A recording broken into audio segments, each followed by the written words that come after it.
Welcome to this episode of the White House 1600 Sessions. I'm Stuart McLaurin, president of the White House Historical Association. Well, today we're not in our studio in Washington. We're outside historic Callan, Ireland, where over my shoulder is the farmland where on this spot was the home cottage of James Hoban, who would years later become the architect of the White House. We are in County Kilkenny, Ireland, and today I'm visiting several of the places that would have been known and familiar to Hoban and talking with people who remember the family name and the places that were important to him here, seeing the sites that inspired him as a young builder. And then he left Ireland and went to Charleston, South Carolina, and it was there that he met George Washington, President of the United States. He soon thereafter was selected to be the builder, the designer of the White House.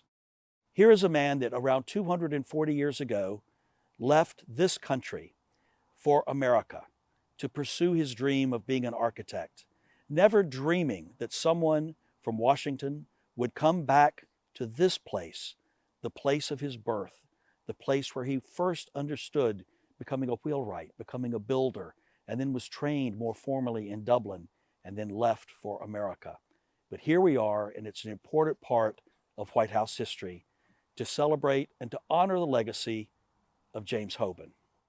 I'm honored to be joined here today by Laurie Grace, who chairs the James Hoban Society of Ireland, and he himself is a native of Callan, Ireland. Laurie, tell us about this special place and what this means to you as the birthplace of James Hoban. Well, Stuart, first, you're very welcome to Kilkenny. It's great to have you here. So behind you is the field where Hoban's homestead would have been many years ago. And like a lot of cottages in Ireland, they would have become dilapidated over the years. So unfortunately, there's nothing left for us to see here. But we do know that he lived here in his formative years growing up. And about a half a mile away from here is Desert House, or the ruins of where Desert House once stood. And typically, people living in the cottages around here would have worked in the big house. And I know that there would have been a lot of agriculture. It was a big farm. And many of the people around here would have worked in the gardens for the Cuff family. And so it's thought, although we're not sure, but it would make sense, that he may have got his education in Desert House when he was growing up. And those would have been his formative years. It was a spectacular house. There are only a handful of photographs of it, but when you see some of the detail in Desert House, you can see how that would have pulled through in his career. And I think you can see some of that detail, small pieces of it, in the White House as well. So Hoban began his early work here, his early training. He became a wheelwright. He was a builder of sorts, but he went on to other training before he went to America. Tell us about the evolution of his life and his life's work that we know so well today in our research and studies, but tell us more about what went into the formulation of the young James Hoban. So after his life here, he would have gone to Dublin to be trained in the Royal Dublin School, and also would have worked under the tutelage of Thomas Ivory, who was a famous Dublin architect at the time. And at that time in Dublin, there was a real sense of good architecture. There was fantastic buildings being built, and I think he probably hit Dublin at just the right time, firstly to train under somebody who was a super architect, somebody who was Irish and was probably really interested in bringing this Irish person along with him and training him. And so he would have worked on 3 or 4 really prestigious buildings, including the Royal Exchange and Leinster House. And I think he would have taken a lot of the imprints of those buildings with him and brought them to America. So he had a really good grounding here living in Kilkenny with the estate house up the road, and then got this better formative education in architecture in Dublin at the time, which, as I say, was a really special time in Dublin. Once he went to America and met George Washington and then became the builder designer of the White House, what was known about that back here in County Kilkenny? Did they know that one of their own had gone on to this great project? At the time, my guess is probably not. There was a huge amount of immigration, not only from Ireland, but from England as well. A lot of people left England and Ireland. They felt that their opportunities to set up a business or develop their careers were hampered by the whole history of the British Empire. And I think that they would have sensed that this was a brand new world. I'm going to go make my mark in America. I would get jobs and opportunity over there. And unfortunately, I'd say the information probably didn't come back. It probably filtered back to his family, but there is very little known So there wasn't a great sense of this man has built this fantastic house, which has become an icon over the years since then. And it's only in recent times, starting in the 1980s, that locally we'd have had a better appreciation of the sense of the achievement of designing and building the White House. And in more recent years, in the last 15 years, the local council in Kilkenny would have made great efforts with the White House Historical Association in trying to promote more information and interest both here and in America as well. And so we had we unveiled a monument to James Hoban just outside the boundary of where his family would have lived. The design, which was designed by students from Catholic University in conjunction with the county council locally, I think is a fitting memorial and a marker for where he grew up. It's a beautiful memorial and a reminder to those who happen upon it. But as you said, we have much work to do in the United States and here in Ireland to spread the word and educate people about the important man from County Kilkenny who went on and spent 29 years working to build, rebuild, and then add on to the White House with the South Portico with James Monroe, the North Portico with Andrew Jackson. And 29 years of his life's work is invested in this one building. Now, the life's work is known by 3 words, the White House, but the name James Hoban is not as widely known. And I look forward to working with you and the council here and others to encourage more awareness of James Hoban and his work. It's a very important, fundamental part of White House history. And you know, just on that point, I think part of it is he does come across as a very modest man. He seems happy to help George Washington. George Washington felt he was a man who could do things, and I suspect he just got on with his job and he didn't really look for the plaudits. And maybe if he had, we might know more about him. I think that's a character of the man. And maybe, to go back to your question, maybe that's why not a whole lot's known about him here. Maybe he wasn't writing home saying, this is all I've done over here, you know? Well, a great part about our education mission, it's not only teaching and telling stories, but we get to learn more as well. So I look forward to doing that with you. Thank you, Stuart. I'm here having a wonderful visit with Brother Christy O'Carroll here at the site of the Edmund Rice birthplace, Blessed Edmund Rice. And he was born here in County Kilkenny. And this is a mode of construction behind us that would have been familiar to James Hoban. And brother, I'd love for you to tell us about this site and Blessed Edmund Rice and why this building would have been familiar to James Hoban. Well, at that time, it wasn't very common for Catholics to have a building that size.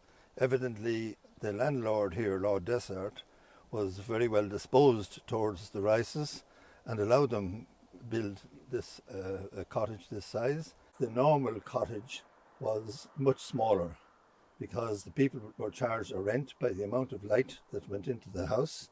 So they normally had a house with the door and maybe 2 small windows. Oh, very dark inside. Yeah, so, but the house would be quite small. And as I was saying, the rent was calculated by the amount of light that went into the house, and I refer to that rent as daylight robbery. And so there would have been cottages such as this around Desert Court. It would have been, yes, all around this West Court area, yes. And the Kilkenny area as well, and back where James Hoban lived. Yeah. And his cottage, though, would have been probably more humble than this one. Probably, yes. Yeah. We think that the Rices were pretty well to do, and they looked after land here, which was nearly 200 acres for their landlord. Edmund would have gone to school in the local parish here. It's just what they call a head school. The gentleman would have got a building, a room, and the students would pay a certain amount per week, 4 pennies was the normal thing, which was a lot of money that time. And they were taught the 3 R's: reading, writing, arithmetic. That's great. That's great. Well, thank you for sharing with us about this historic home and its connection to Desert Court and how it would have been emblematic of a James Hoban era residence in this area. Yes, definitely. Yeah. Right. Thank you so much. You're welcome. We've left County Kilkenny and we're here in the heart of Dublin. In Hoban's day, this would have been at least a day's journey For us, it was about an hour and a half. This is where Hoban would have come to study these wonderful, beautiful buildings at the Royal Society School of Architectural Drawing. He would have been taught by the great Thomas Ivory. It was in this city that he was exposed to extraordinary buildings like the great Leinster House that is behind me. And you can see, in just looking at this building, the inspiration that he would have drawn for the White House. Kieran O'Connor is the state architect of Ireland, a great friend of ours, and we've just experienced walking through this wonderful home. Kieran, tell us about this home, its purpose and meaning today, and your role as the state architect. Well, to start maybe with the last bit first, the state architect role is to look after all the state buildings, and this would be a key building. We would have about 2,400 buildings, of which 1,600, 1,700 would be historic buildings. Mm-hmm. So we're well versed in historic building and restoration and looking after them. Mm-hmm. And this one in particular is our parliament, and as our parliament, but it also has lots of earlier influences on other buildings, and as you rightly say, the influence on the White House and the design of it, and of that design, that Palladian style of architecture that was very strong here. And of course, Hoban would have studied about 120 metres from where we're sitting here in Molesworth, just off Molesworth Street. And he would have seen this as a building going up at that time period. So it would have been a major building happening in the city at a time of prosperity. And this is a building much older than our White House. How do you maintain and care for the historical integrity of a wonderful building like this? Well, the recent work we did here, the key problem we had to start to solve was there was lots of voids in the ceiling and in the floor. And you may recall there was a problem in Hampton Court in Britain where a fire got hold. It spread through all these cavities and the place was burned very badly in 20 minutes. We have a similar type of situation here where it was all these voids. So we used that aspect of getting the building restored on the basis of the functionality of the fire standards, but also we were very conscious of putting the building back to what it was like 250 years ago when it was built, because lots of little incremental changes had happened, and we tried to bring it back closer to its original, and that we did that about 2.5 years ago. How aware are those who work in this building and in this community that this perhaps was the inspiration for our White House today, which is this great symbol of freedom and democracy around the world? It would be, in the general public, it would be reasonably well known, but within the houses of the parliament here, it would be very well known. In fact, we've had two of our American presidents, President Kennedy and President Reagan, both spoke in this great building behind us. They did, and it was a special day, and you can see the memorabilia that's there to commemorate that. Well, thank you for what you do to preserve this great and wonderful history. It's an inspiration to us, and we appreciate your friendship. And likewise, and that America has always been a generous patron of Irish people going there, and Hoban was one of the people to benefit from that. Wonderful. Thank you, Kieran, very much. Thank you. We're here in another wonderful historic building in the heart of Dublin. This was early the Newcomen Bank, then the Hibernian Bank, but since the 1850s has been in the hands of the city of Dublin as an office building. It's currently undergoing restoration, and in just a few years' time will be a wonderful new building for the use of the city. We've even offered to perhaps have an exhibit in this space about the connections between Dublin and Washington and the White House, the connections between James Hoban and the design of the White House and his education here in this great city and country. We're standing in a room that is oval in shape. There are 3 of those in this building. There happen to be 3 ovals in the main White House building that would have been designed by James Hoban. And as I stand in this space, it is so spatially reminiscent to me of the Blue Room in the White House, the diplomatic reception room, the room that we now refer to as the Yellow Oval Room on the residence level. And you see and feel the sense of connectivity and perhaps even inspiration. I'm here with our great friend, Merlo Kelly, who contributed to our book on James Hoban. She's an architect here in Dublin and is a design fellow at University College Dublin. And Merlo, you worked on this building. You're certainly familiar with James Hoban and Thomas Ivory, his mentor. Tell us how you think this building may have been an inspiration or been familiar to James Hoban. Yeah, it's a kind of fascinating story because James Hoban, we know, studied in the Dublin Society School of Drawing, where Thomas Ivory, who was the architect of the Newcomen Bank, he was the master. So he was running the school effectively. And our understanding, because we have a piece of a letter essentially written by James Hoban, claiming that he worked on 3 buildings, and this is when he's coming over to the States, and he is looking for, I suppose, the job to build the President's House. And he said he worked on the New Bank, which is recorded elsewhere as Newcomen's New Bank, designed by Thomas Ivory. He also worked on the Royal Exchange, which is now City Hall, which is across the way, and the Custom House is the other.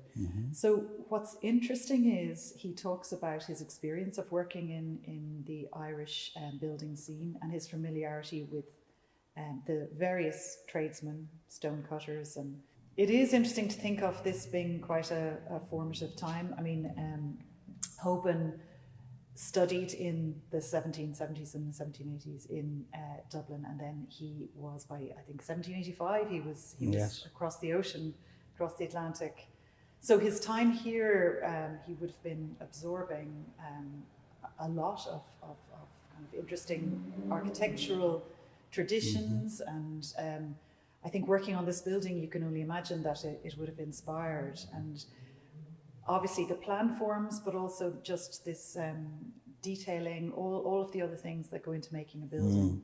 But it is interesting to look at the form of the rooms, and although it's used in this plan in a kind of what was a very tight urban site, and the use of the oval allowed them to kind of manipulate the building and use it in a way that from the exterior, you really didn't pick up that it was quite an awkward, tight site. Yes. So very clever use of geometry.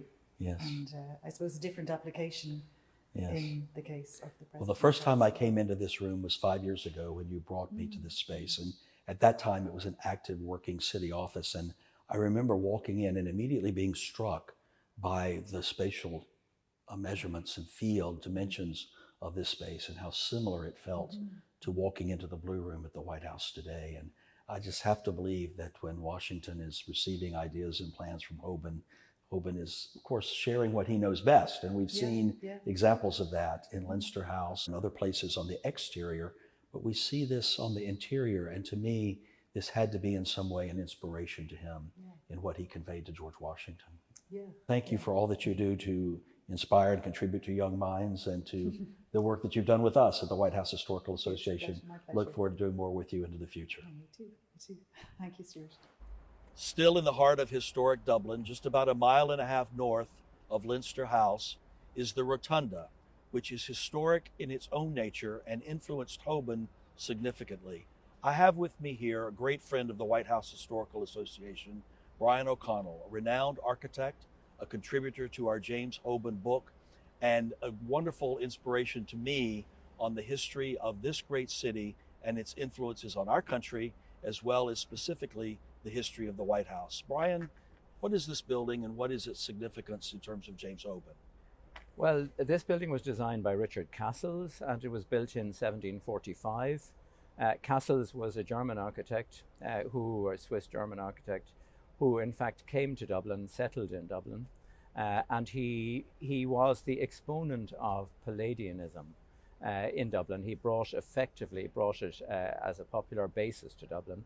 He's architect not only of the Rotunda Hospital, but also of Leinster House.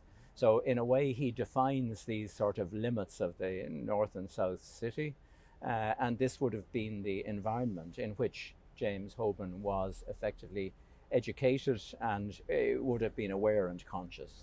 And that if you look at Palladianism is architecture by reasoning. It sets out a geometry. It sets out an approach which is based primarily on the module of the column which is adopted. The columns are referred to as orders. You choose an order, and then Palladio gives all of the ratios in relation to the width of the column that you decide to use. Everything follows in proportion to that throughout the entire building. It also works on the basis of symmetry, and that it will normally have a central axis, and that one of the devices used by Cassels, as you can see here in this building, is the Venetian window. And the Venetian window then forms this arched window in the centre with two columns and two lancet windows, one on each side. That usually will be found over the entrance door, and then that will form part of the central bay. The central bay will then be usually flanked on either side on an equal basis, and then extended on up into an apex or into a tympanum at the very top, and that you will have a series of columns then dividing that, usually 4 columns or 6 columns or 7 columns, as the case may be. And then you will have wings extending on either side of that, and then you will have cornices. You will have a coarser form of masonry at the base course to give it strength. This is effectively to brace the building for what it's going to support. And then as you go up, the building becomes more and progressively refined. If you look at this building, and if you look back to Hoban's original drawings for the White House, there's a very close similarity to be seen between them. Hoban, as you know, had proposed another story on the White House, as in this particular case. He had this type of arrangement, which you can say is based very much on a standard Palladian approach. But every building has a unique quality of its own, even if it's based on a standard principle. And that you will see here and in Leinster House, you will see the genesis, I think, of Hoban's original idea for the White House. Now that idea develops, and it develops between the first iteration of the White House and the reiteration following its burning in 1812. And that by the time he gets to 1812, he's already embodied other and more developed ideas that have come from Neo-Palladianism, have crept into it, but he re-embodies them into a Palladian building. But I think in this building here, you're seeing probably one of the purer forms of where Hoban starts with the White House.